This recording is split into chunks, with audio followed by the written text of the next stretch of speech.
Alrighty, guys, welcome back. It's your boy EQ, and up next we have what has been a very controversial album drop for Cardi B. And this isn't about the quality of the album, but how many people are saying that she scammed the system on her way to having the fastest rap album to ever get certified platinum, doing it in less than 24 hours. The tactic they use is technically legal, but to me still super egregious, and honestly opens up a big can of worms, because how many more will try this? Putting 5-year-old records on this project, with just 2 alone having amassed over 2 billion streams already, was going to guarantee this outcome, but also create intense backlash. Like I've said many times before, I've been signed for going on 5 years now, and have seen some crazy tactics to boost numbers, but this is definitely one of the most egregious. I actually know some people in the Atlantic building, and there has definitely been a lot of resentment built since Cardi's dropped her last project in 2018. I'm pretty sure there's been many drafts of an album, but at the level of success that Cardi has experienced, the project living up to the hype was going to be extremely difficult, if not impossible.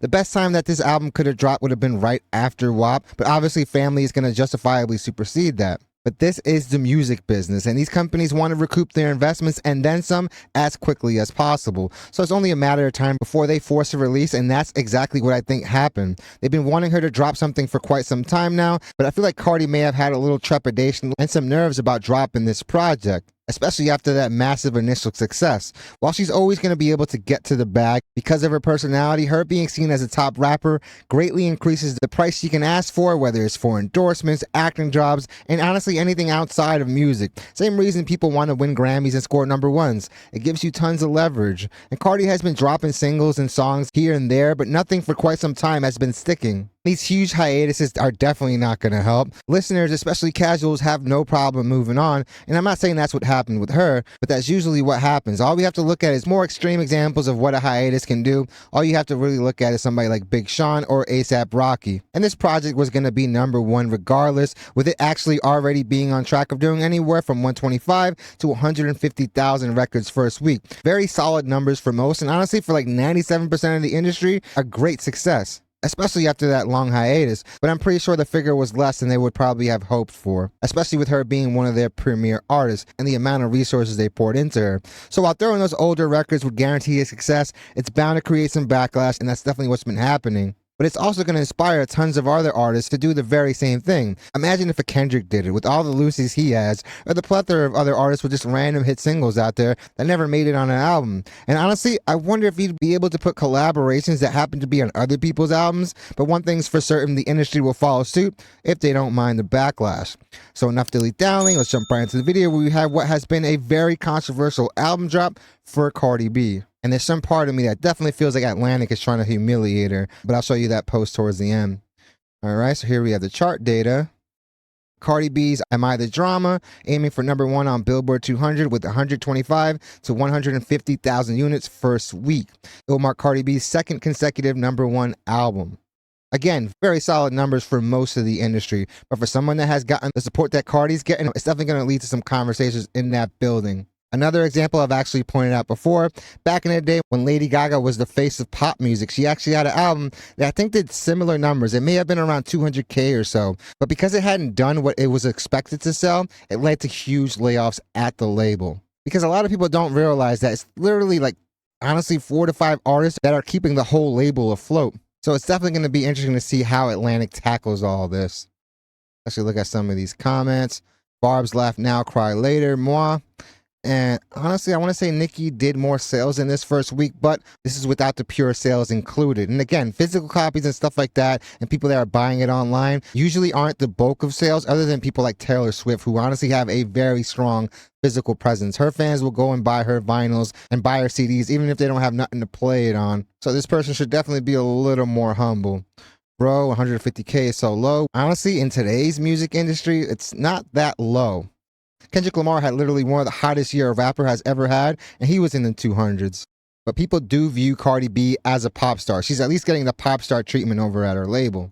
This is limited information. They're throwing darts because they don't have all the numbers. Of course they don't have all the numbers, but usually physical sales, let's just say if they're doing like around 100 to 150K, usually tally up to like an extra 30, maybe 60 if you're lucky.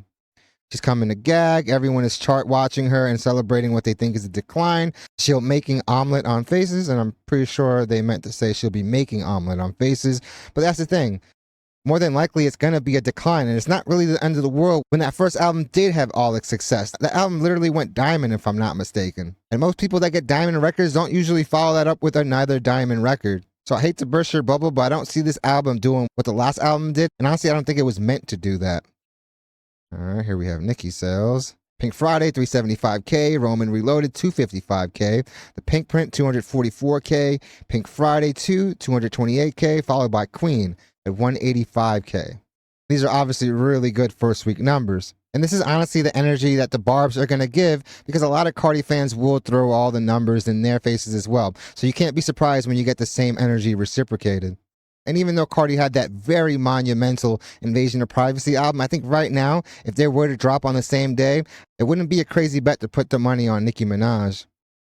Be dumb and laugh in the comments when y'all realize this is without pre-sales and it's only been one full day of tracking. You're going to see the numbers next week. And most definitely, we're going to have to wait to see the actual numbers. But this album truly doesn't have anything that's really heating up the charts. The only I want to say on the global charts is at 189 with that Cardi record featuring Kehlani. Isn't this only streaming units? And yeah, but streaming units are usually the bulk of sales now anyway these days. But it will be interesting to see once they add like physical sales and merch bundles and all the other stuff that they use to get the sales up. Not including pre-sales, by the way. This is based off streaming alone. Just wait for her sales to be factored in. It's over. While that may be true, like I said before, she doesn't have like a hit single right now anyway. WAP is massive, but that was 5 years ago. Thought she said she's going to sell 200 to 300K first week. Nicki still remains the undisputed queen of rap. And I think it's not just about doing it one time. You do got to do it over and over again. And Nicki has proven to do that. And while she may do anywhere from like 200 to 250K is what I'm assuming once they factor in all those things, those numbers are obviously going to need strong physical sales and pre-sales, obviously. Oh, just wait. And it's so funny that people are saying just wait, because those are the same people trying to take other people's sales and analyze them after a day based off of just one day of streaming. Crazy. Again, these are projected numbers. It's not what she did, but these are currently the numbers that the project is projected to sell. Barbz, don't get brave. We will do 376K. And that would be massive. And honestly, that'd probably be due to merch and stuff like that. But I haven't really been hearing too many people spin these records. This is from Hit SDD themselves. Friday stream suggests the project could collect well over 100 million total in its first week. While info is limited today, we're throwing a dart at 125 to 150K all in with some caveats. They did not factor in pure sales yet, only streaming units. With all that being said, I could see it selling like around 220, maybe 230,000 copies first week. With just the first day, oh, she's coming to eat. No, it's not 125, 150 for the first day. That's a projection for the week. At Gras, is it because she included 5-year-old songs? The album does include older hits like WAP and Up, which contribute to its streaming units and day one platinum certification. However, projections also stem from strong promotion, new singles, features, and fan anticipation for her second album. And this rollout was definitely pretty innovative. It is cool seeing her sell her album as if she was a new artist, but people are definitely going to look at her a certain way, at least people that aren't her fans. As far as new singles, like I said, there really hasn't been anything to really hit. There's been a lot of talk about these records, and I don't really think anyone is really worried about that. The biggest problem that people have with all this is the fact that they're certifying it platinum because of those older records. If Cardi B were able to do 200,000, even 150, honestly, after that long hiatus, man, I would see it as a W. I don't think the labels will feel that way, especially with how much money they've invested in her. 200K is respectable. It's not like they spent too much money on the rollout. It definitely looked really grassroots, at least from what we could see, man. But they definitely weren't bankrolling it with like huge figures anyway. Barbz gets scared. And if it's one fan base that's not going to be scared, fam, it's the Barbz. Nicki Minaj has been around for a very long time, and honestly, she's been successful for all of it. One day of tracking, mind you, these are just projections. They don't even understand how big this is for first day predictions, not including pre-sales or the rest of the tracking week. This isn't 125 first day, guys. This is what is projected after a week. And even then, I totally expected to get to like around 200K. Maybe a little over, but honestly, it was probably impossible that this album was ever going to live up to the hype, especially after it being 7 years later. I promise you this is the low ball number. End of day, looking at 200 to 250K first week. Trust me. And that wouldn't be too crazy given that people are going to use like merch bundles and stuff like that to inflate the sales. Y'all really acting dense. Pure sales in rap usually isn't that high. It mostly comes from streaming, so this is probably accurate, and that's okay. At the most, you'll probably get maybe 30K units, and that's not even guaranteed. There's a lot of artists that do these huge numbers and will end up doing like 10K from actual pure sales. They do not have pure sales totaled yet. Not even 200K. Pink Friday 2 was predicted to do 190K, mind you, and obviously it went over that. Not even passing Queen numbers. Again, guys, Cardi fans can't be surprised that they're getting this type of energy when they were so quick to throw numbers in their faces. Actually, look at that post that I was talking about earlier, where I definitely feel like Atlantic is throwing some shade towards Cardi B, and it almost feels like they're trying to humiliate her. Right here. So they actually captioned it, "Please help her," with the prayer hands. Obviously not what you want to see from your label. Especially like what the comments are saying. Y'all better give her some good playlisting. Now wait a damn minute. It's definitely really shady. Again, how can resentment not build up in a building when they obviously need your project to drop? Cardi B is one of the premier artists on that label, so I'm pretty sure her revenue is desperately needed. What's crazy is y'all are half joking. Y'all better help her and get good playlisting, especially on Spotify. And I did check earlier, she has 3 songs on the Rap Caviar playlist. And I think a big reason why it's not more is because, yeah, she really hasn't had any songs actually stick from this album, as far as singles wise anyway. Obviously excluding WAP and Up, but those are 5-year records now. Y'all better help her too with some good playlisting.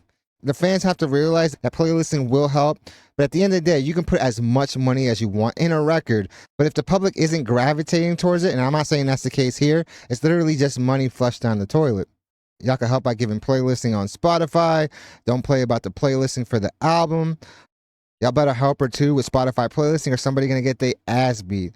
And I don't think that's who you want to argue with, the people that are actually in charge of her promotion. She is one of the premier acts on there. I expect them to do their due diligence and try to promote this album. But according to some of the people I know, Cardi B has built up a little bit of resentment in that building. It's been 7 years since they dropped that album. And it's easy to be patient when those streaming numbers are still doing so great from that first project. But after a while, they're going to want you to drop something else to capitalize on all the resources they've given you. This is just a music business. They're not just giving you this money because they love you, man. At the end of the day, that money is just a loan, and they want to get that back plus interest. So again, guys, the backlash isn't about the quality of the album or the sales that it's projected to get, because those are solid numbers, especially for the market right now and for going on such a long hiatus. But at the end of the day, the real problem I've been seeing anyone have with this project is the fact that it got certified platinum first day and broke records, all because they included songs from 5 years ago. Again, it's going to open a big can of worms because you're going to see other people do this. This tactic is obviously very legal, but also very frowned upon. So definitely let me know what you guys think. Do you guys think Cardi B scanned the system or play the system, or was she right in doing what she did? Definitely let me know what you guys think. Also, let me know what you guys think the numbers will be after the first week. I'm actually thinking it's going to do around 200 to 220K at the very least.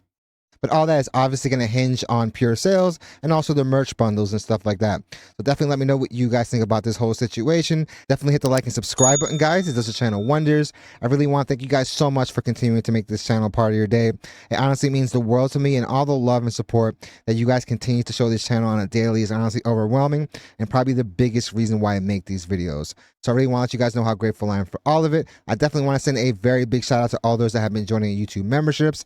Small way to support the channel, but definitely goes a very long way in helping out. And also, if you guys want to send video reaction ideas, definitely follow the X account and also join the Discord. It's probably going to be the easiest way to make sure I see them, because sometimes those recommendations can get flooded in the comments. So definitely let me know what you guys think about this situation. Hope you guys love this video, and I hope to see you guys soon. And I truly don't think she needed to put those records on there for this project to be viewed as a success.